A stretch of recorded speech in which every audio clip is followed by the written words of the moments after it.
कशा आहात विद्यार्थी मित्रांनो, कसा चालू आहे अभ्यास? तर युनिव्हर्सल कोचिंग इन्स्टिट्यूटच्या डिजिटल प्लॅटफॉर्ममध्ये आपलं सर्वांचं मनापासून स्वागत आहे. तर मित्रांनो, आपण जी नवनीतची स्वाध्याय मालिका चालू केलेली आहे, तर त्या स्वाध्याय मालिकेतील 3.1 हा स्वाध्याय आज आपण सोडून घेणार आहोत. तर या स्वाध्यायाचे प्रश्न कसे सोडवायचे याच्यासाठी आपण एक बेसिक व्हिडिओ केलेला, असं सर्वांनी तो व्हिडिओ बघितला असेल, त्यात काही शंकाच नाही. तर चला हा व्हिडिओ चालू करूया.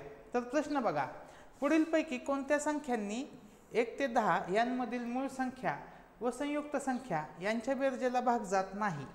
भाग जात नाही म्हणलंय आणि काय म्हणलंय? 1 ते 10 यामधील मूळ संख्या यांमधील म्हणलंय. मग 1 घ्यायचं का नाही? 10 घ्यायचं का नाही? मग आपल्याला काय मोजायच्या संख्या? 2, 3, 4, 5, 6, 7, 8, 9 यांची बेरीज करायची. कशी काय बेरीज येईल बघा.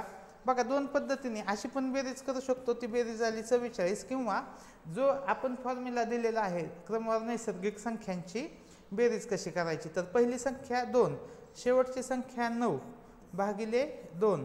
एकूण संख्या किती झाल्या? तर 10. एकूण संख्या 10 होत्या, पण 1 आणि 10 गेलं म्हणून राहिल्या किती? 8. बरोबर. तर येथे काय आलं? 9 आणि 2ची बेरीज झाली 11. येथे 8 भागिले 2. 2नी 8ला भागलं, किती आलं? 4. 11 चोक 44. बेरीज किती आली? 44. दोन्हीकडे बेरीज 44 आलेली आहे. मग आपल्याला काय विचारलंय की यांच्या बेरजेला कोणी भाग जात नाही, कशाने भाग जात नाही? तर 3 आणि 6ने भाग जातो का यांच्या बेरजेला? 44ला 3ने भाग जात नाही, 6ने भाग जात नाही, हे उत्तर आहे. 4 आणि 2नी 44ला भाग जातो. 4 व 11नी पण 44ला भाग जातो. 9 आणि 18 या संख्येने 44ला भाग जात नाही, म्हणून उत्तर येतं पर्याय क्रमांक 1 आणि 4. पुढील प्रश्न बघूया. क्रमशः 21 ते 90 पर्यंतच्या सर्व नैसर्गिक संख्यांची बेरीज किती? खूप सोपं आहे. पहिली संख्या अधिक शेवटची संख्या भागिले 2 गुणिले एकूण संख्या.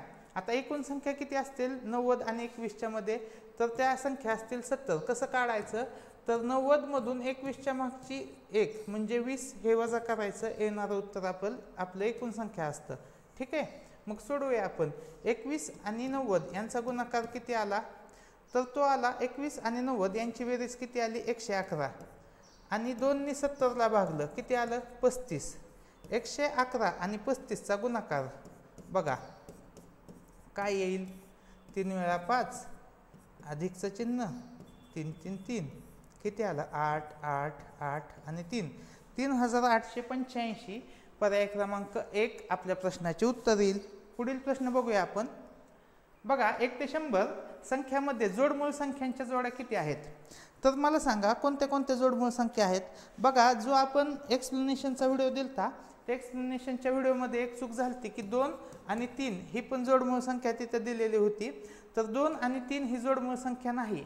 जोडमूळ संख्यामध्ये एक संयुक्त संख्या यावी लागते. म्हणजे 3 आणि 5 यांच्यामध्ये 4 ही कशी संयुक्त संख्या आहे? तर ती संख्या यावी लागते. 2 व 3 मध्ये कोणतीही संयुक्त संख्या नाही. ठीक आहे. ते लिहिताना चुकलं होतं, प्रिंटिंग मिस्टेक होती. पण आता लक्ष द्या की जोडमूळ संख्या कोणत्या कोणत्या आहेत. तर बघा, 3 5 ही एक आहे, 5 7 11 13 17 19. त्याच्यानंतर कोणती आहे बघा? 29 आणि 31. 29 31 नंतर 41 43 59 61 आणि शेवटची 71 आणि 73. एकूण किती झाल्या मोजा? 1 2 3 4 5 6 7 आणि 8. एकूण जोडमूळ संख्या किती आहेत? तर 8 आहेत. पर्याय क्रमांक 1 आपल्या प्रश्नाचे उत्तर येईल. पुढील प्रश्न बघू. x ही 17ने भाग जाणारी विषम संख्या आहे. म्हणजे x ही 17ने भाग जाणारी कसली संख्या आहे? विषम संख्या आहे. तर x ने निश्चय भाग जाणारी x च्या पुढील दुसरी समसंख्या कोणती? तर बघा, x मध्ये जर आपण 17 मिसळले तर x ने भाग जाणारी पुढील संख्या मिळेल. मग समजा x जर 17 असेल तर x च्या पुढील संख्या भाग जाणारी काय असेल? 34. तर ती संख्या कशी मिळते बघा? तर ती समसंख्या मिळते. बरोबर. पण आपल्याला काय विचारलंय की x च्या पुढील दुसरी समसंख्या विचारली. पहिली विचारली असती तर x अधिक 17 आली असती. ही झाली पहिली. आपल्याला कोणती शोधायची आहे? दुसरी. मग याच्या पुढील संख्या काय असेल? x अधिक 34. पण ती x अधिक 34 काय येईल? विषम. का? तर ह्या 34 मध्ये जर आपण 17 मिसळलं तर ते काय होईल बघा? तर ते 51 बनेल आणि ती विषम संख्या बनेल. याच्या पुढची संख्या काय असेल? x मध्ये जर आपण 51 मिसळलं तर ती समसंख्या मिळेल बघा. तर ती समसंख्या मिळेल आणि ती समसंख्या ही दुसरी समसंख्या असेल आणि आपल्याला उत्तर काय शोधायचे? तर दुसरी समसंख्या कोणती? तर x अधिक 51. पर्याय क्रमांक 3 आपल्या प्रश्नाचे उत्तर येईल. पुढील प्रश्न बघूया. 21 ते 50 पर्यंतच्या मूळ संख्यांची बेरीज 200 पेक्षा कितीने जास्त आहे? तर बघूया 21 ते 50 पर्यंत कोणत्या कोणत्या मूळ संख्या आहेत? तर 23 आहे, त्याच्यानंतर 29 आहे, 31, 37, 41, 43 आणि 47. ठीक आहे, बेरीज करूया आपण. 9 आणि 1 10, 7 आणि 3 10, 7 आणि 3 10. हे झालं 30 आणि 1 31. हातचे आले 3. 2 आणि 2 4, 4 आणि 3 7, 7 आणि 3 10, 10 आणि 3 13, 13 आणि 12 किती? 25. 251 ही बेरीज आली. 251 200 पेक्षा कितीने जास्त आहे? तर 51 ने जास्त आहे. पर्याय क्रमांक 4 आपल्या प्रश्नाचे उत्तर येईल. पुढील प्रश्न बघूया. x अधिक 5 ही समसंख्या आहे. x अधिक 5 ही कसली संख्या आहे? समसंख्या आहे. तर तिच्या मागील 12वी विषम संख्या. तर बघा यामधून 1 वजा केलं तर काय आलं? तर ती आली विषम संख्या, मागील विषम संख्या. या संख्येच्या मागील विषम संख्या आली. ठीक आहे. मग आपल्याला मागील 1 मिळाली. मग 12तून 1 गेलं. किती शोधायचे आता? 11. ठीक आहे. मग 11चे दुप्पट किती? 22. तर 22 वजा करायचं. x अधिक 4 मधून 22 वजा केलं तर काय येतं? x वजा 18. पर्याय क्रमांक 4 आपल्या प्रश्नाचे उत्तर येईल. 6चे उत्तर असेल पर्याय क्रमांक 4. पुढील प्रश्न बघूया आपण. 5 अंकी मोठ्यात मोठी समसंख्या. आता 5 अंकी मोठ्यात मोठी समसंख्या कोणती असेल? तर ही असेल 4 वेळा 9 आणि 1 वेळा 8. बरोबर. व 4 अंकी लहानात लहान विषम संख्या ही 1001 येईल. यांच्यातील फरक काय असेल? 7 9 9 8 आणि 9. बरोबर. यांच्यातील फरकातील सर्व अंकांची बेरीज. आता यांची बेरीज करू. 9 त्रिक किती झालं? 27. 27 आणि 8 35. 35 आणि 7 42. उत्तर येईल पर्याय क्रमांक 3. तर असे सोपे सोपे प्रश्न पण विचारलेले आहेत. 11 पासून 100 पर्यंत जेवढ्या मूळ संख्या आहेत त्यांतील किती मूळ संख्यांच्या अंकांचं अदलाबदल केल्यास मूळ संख्याच मिळते? तर बघूया आपण. मागच्या जे एक्सप्लेनेशन आहे त्यामध्ये या संख्या लिहून दिलेल्या आहेत. तर ही अजून एकदा आपण या संख्या लिहून देत आहोत. तर लक्ष द्या आणि ह्या संख्या तुम्ही लिहून घ्या, कारण की याच्यावर परत प्रश्न येऊ शकतो.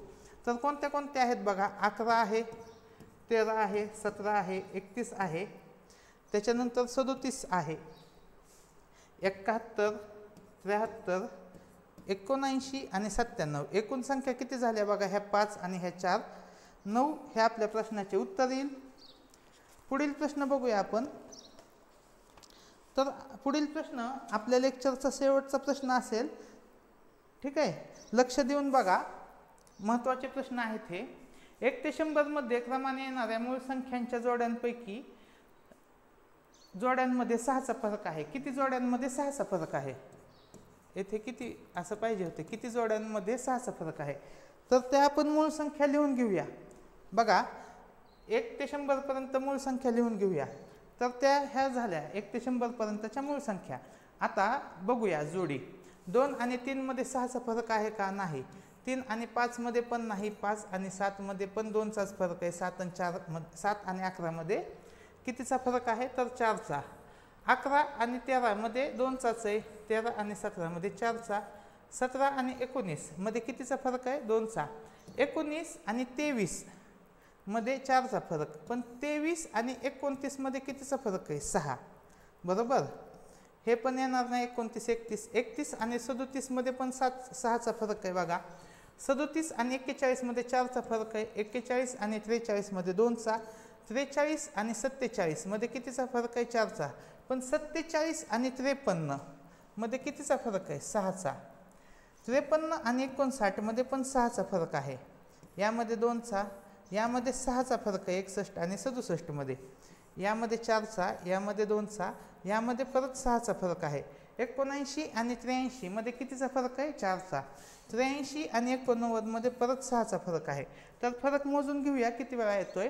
तर हे 1, हे 2, हे 3, 4, 5, 6 आणि 7. उत्तर काय येईल? पर्याय क्रमांक 2 आपल्या प्रश्नाचे उत्तर येईल. तर बघा, स्वाध्याय मालिका 3.1 आपण यामध्ये सोडून दिलेले आहे. पुढील लेक्चरमध्ये आपण स्वाध्याय मालिका 3.2 घेणार आहोत. तर अशाच ह्या व्हिडिओसाठी आपला चॅनल सबस्क्राईब करा, आपल्या मित्रांनाही सांगा आणि आपण कोणत्या गावातून बघत आहात तेही मला कळवा. व्हिडिओ आवडल्यास नक्की लाईक करा. धन्यवाद.